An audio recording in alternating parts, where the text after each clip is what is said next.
Assalamu alaikum wa rahmatullah. So this is the second part of our conversation, Shoaib. But thank you for your patience, Shoaib. Okay, No problem. It's a pleasure. So let us conclude the scientific research for Muslims and how important it is.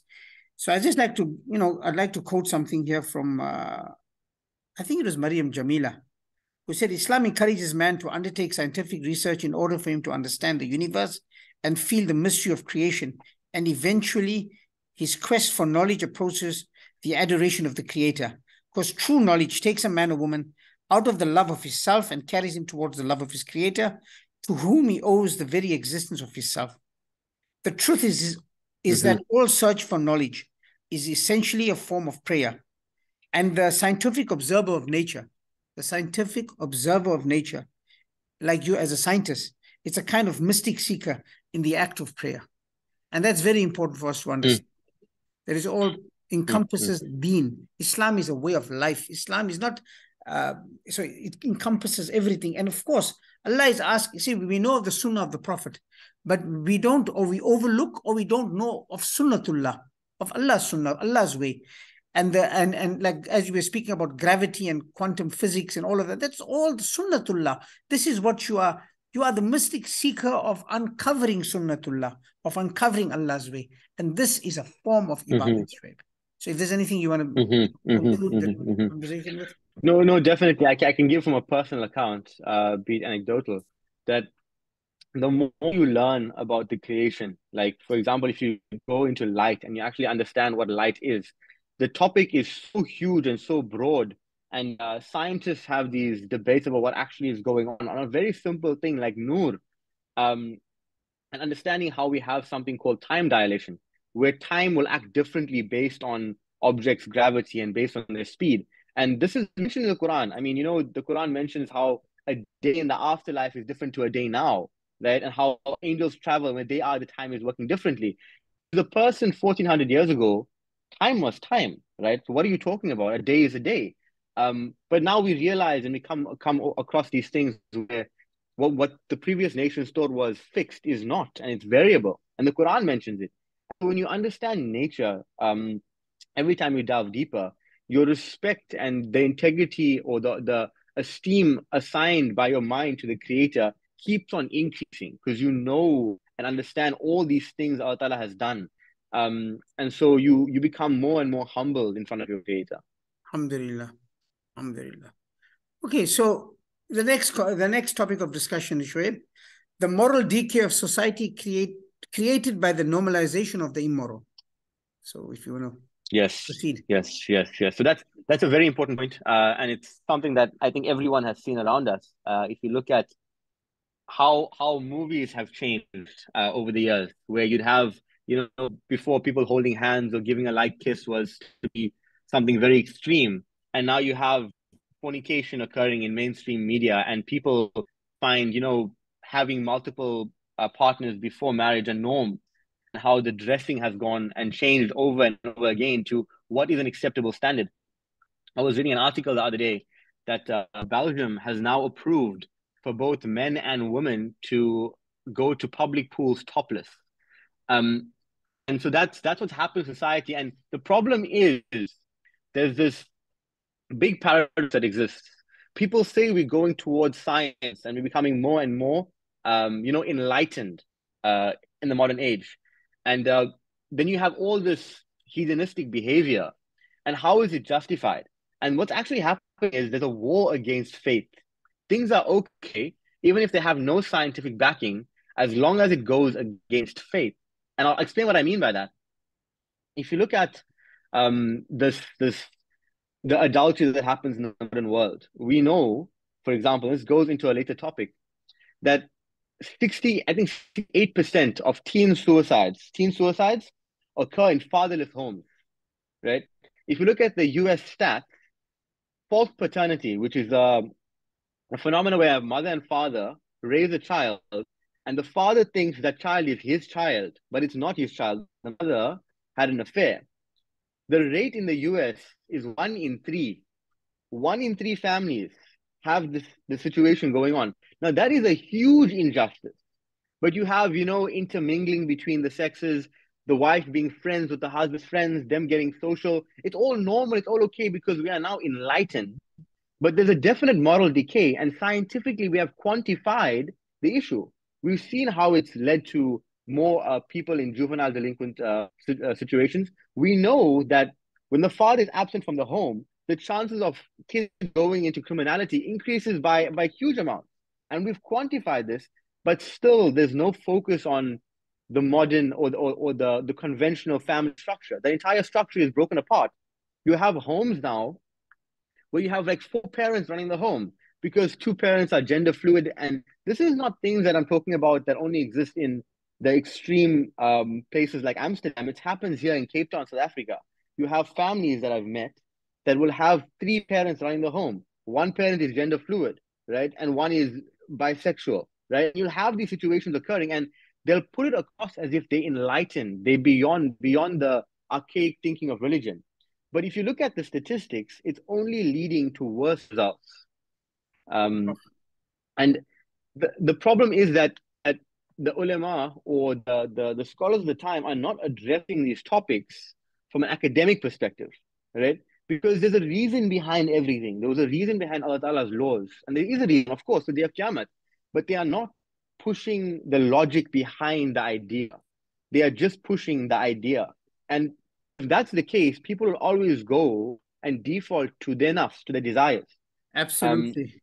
Absolutely. You see, for Shoaib, the thing is, it's very disturbing. And it's our reality. It's very disturbing. And the attack on faith, especially with Islam, remember, Christianity has been attacked too. All faiths have been attacked by this narrative that we speak of, right? But Islam is the last bulwark. Islam is the last stand against it because we make no compromise. Unfortunately, there are some scholars who are now apologetic to this.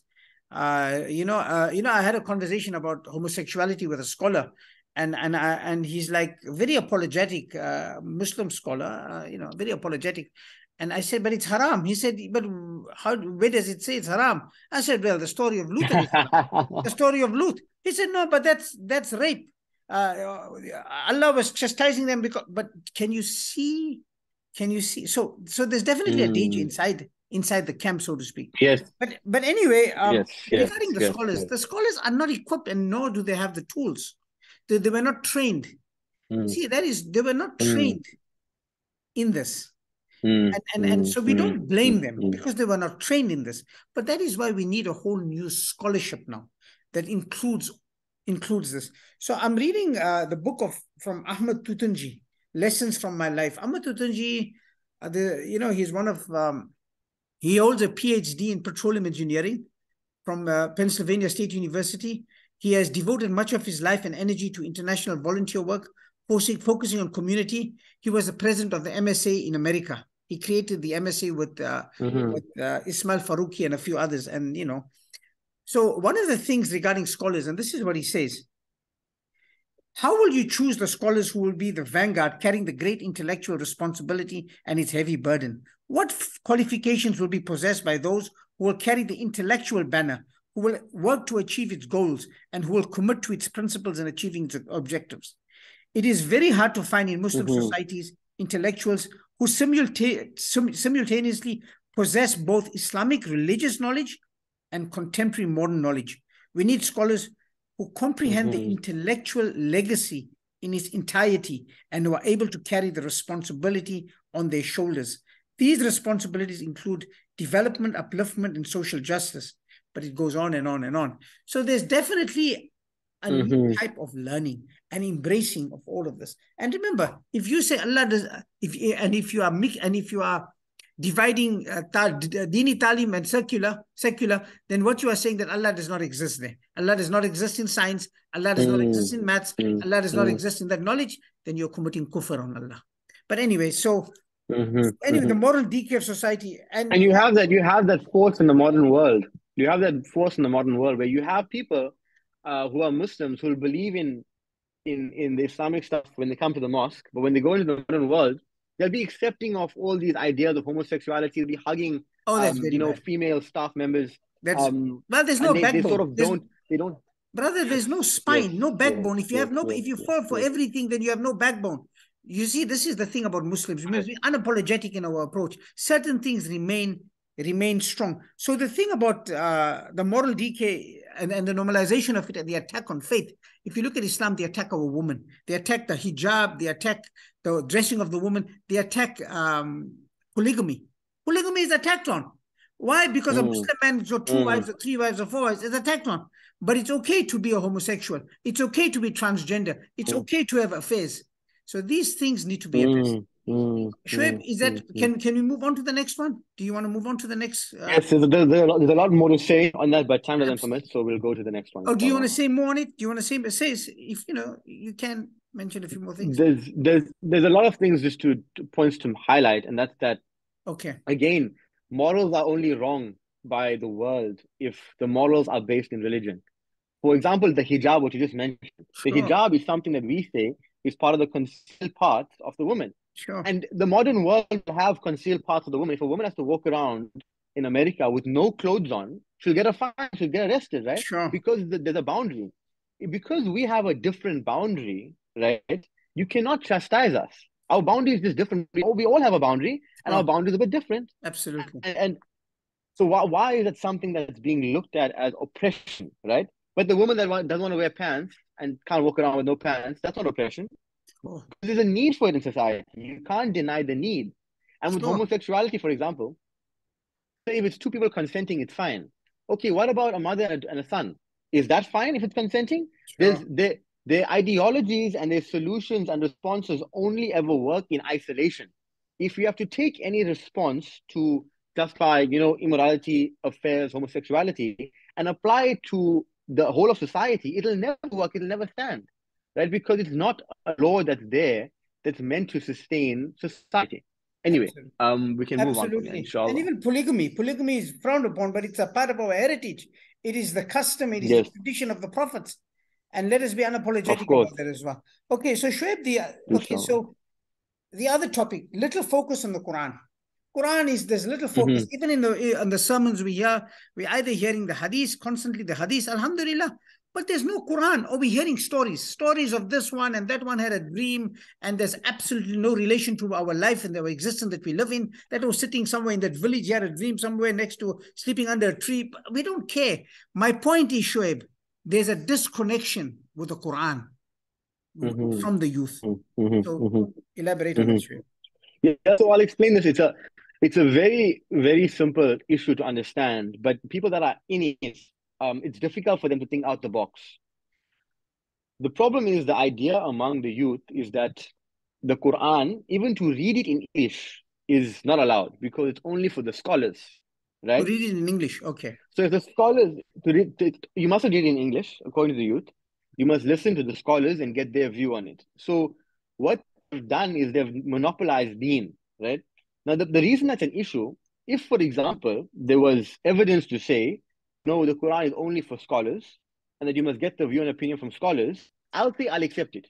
But you'll find the exact opposite. For example, in the beginning of Surah Yusuf, Allah Ta'ala says, we only sent down an Arabic Quran so you can understand it, right? We sent down an Arabic Quran so that you can understand who's he addressing? Mankind, right? And the proof behind this was, when the Quran came down, it came down 7 times for the 7 tribes of Arabia, so that the Quraysh didn't feel they had ownership of the Quran. It came down in 7 dialects. It was spread it further.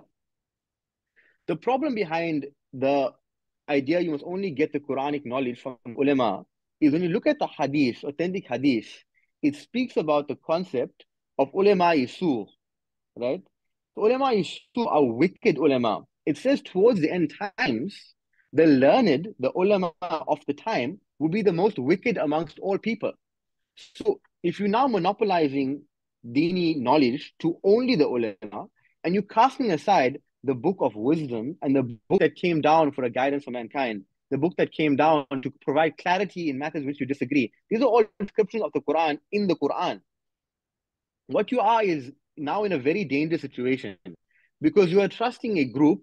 Alhamdulillah, the ulama, there's many good people in them. Allah Ta'ala bless them, and Allah Ta'ala reward them for guiding society. Absolutely. But there's a possibility, if you only link layman to getting deen from those who claim to have knowledge, how would they distinguish between the ulama su and ulama haq? It'll become very difficult. We cannot argue the fact that we are coming close to the end times. It's coming. So we need to be expecting this, right? We need to be expecting the fact that those with knowledge will try and divert you from the truth. This is Quran, right? Um, and the point being, the Quran defines itself as a book to provide guidance. It says that it came for us to understand, not for us to read, for us to see, for us to recite. It's for understanding. But how many people will recite the Quran every year, 5 or 6 times, but they won't get any hikmah from it. They won't get any knowledge from it. What they're doing is pronouncing the words. They get the sound will go past. They hear it as well. But the wisdom, and there's benefit in that, but there's definitely a reason for the Quran being the actual words, the actual meaning, the hikmah that comes through it. And that's not being focused on. Can I just elaborate on that? So we do agree that just by reciting it, there's benefit and sawab, because it is said so. So reciting it is sawab. But my point is, you're only taking 1/3 of the benefit. The second third is understanding the Quran. Allah has written a letter to you. Allah Ta'ala has written a letter, and you're not understanding the Quran. You're not understanding what Allah is saying. Because when you understand it, the third level or the third benefit is implementing it in your life. Because if you don't understand it, you cannot implement it. And the Quran is here to change human conduct, is to make you a better person. So there's reading it, beneficial, sawab, understanding greater sawab, and implementing the greatest of sawab. So our connection to the Quran is this. My last is I made like the Huffaz's connection. A lot of them is Taraweeh, Ramadan. I performed Taraweeh. I didn't perform Taraweeh. I didn't go. So my point is, there's more to the Quran. It's understanding. So, Shoaib, I think, can we move on to the next one? Or do you want to? Sure. No, we can move on to the next one. So the renunciation of the world. So they say the world is a filthy place. It's not a place we must engage ourselves. Do not get involved in the world. We must leave the world. We must leave the stage. And we must sit in a cave or sit in the musalla with the tasbih on, sit in the musalla with the tasbih on, sit in the mosque and keep away from the world. So, one of the disturbing lectures I heard was a man in the mosque talking, and he said, we are in a ship, and we as Muslims are sitting in the cabin of the ship. But not only are we're sitting right at the bottom basement of the ship, and we are not concerned with who's captaining the ship, because the non-Muslims are captaining the ship, and let them captain the ship, because this world is theirs. This world is that ship. Let them captain it. We are just interested in getting across the ocean into the akhirah. That is such a great misunderstanding. Not only is it a great misunderstanding, but can you imagine, you are talking to the youth and you are telling them to leave the scene. And Allah Ta'ala said, I made you the vicegerent to lead mankind, not only in every way. And we know the early Muslims led it in every way. So Shoaib, if you can just maybe comment on that. Yes, definitely. Sorry, Shoaib, one more thing. And that is why we are the greatest consumers of the same people who say, sit in the shop, sit in the and have nothing, don't captain the world. That's why they've become the greatest consumers of everything. Everything they have, but the producers of absolutely nothing in this world, because we are consumers. Whatever they wear from the West, whatever the cell phone in their pocket, the cars they drive, the homes they have, everything is from the West, because they are the greatest consumers of everything, but they have produced absolutely nothing. The problem is it goes on the extreme opposite end, right? We follow the Sirat al-Mustaqim, the straight path, right? So there's two extremes we're addressing here. The important one we're addressing now is we seem to be falling into the footsteps of previous faiths. If you look at Catholicism, right, it focuses on the fact that even any worldly pleasure is bad for you in Catholicism, right? Yeah. So a man has to prohibit himself from any sexual release, even through marriage. They do not have highly palatable food. They eat basic food every day. Right. And that is the problem with that is they're doing such difficulty to themselves. Number one, it's not sustainable.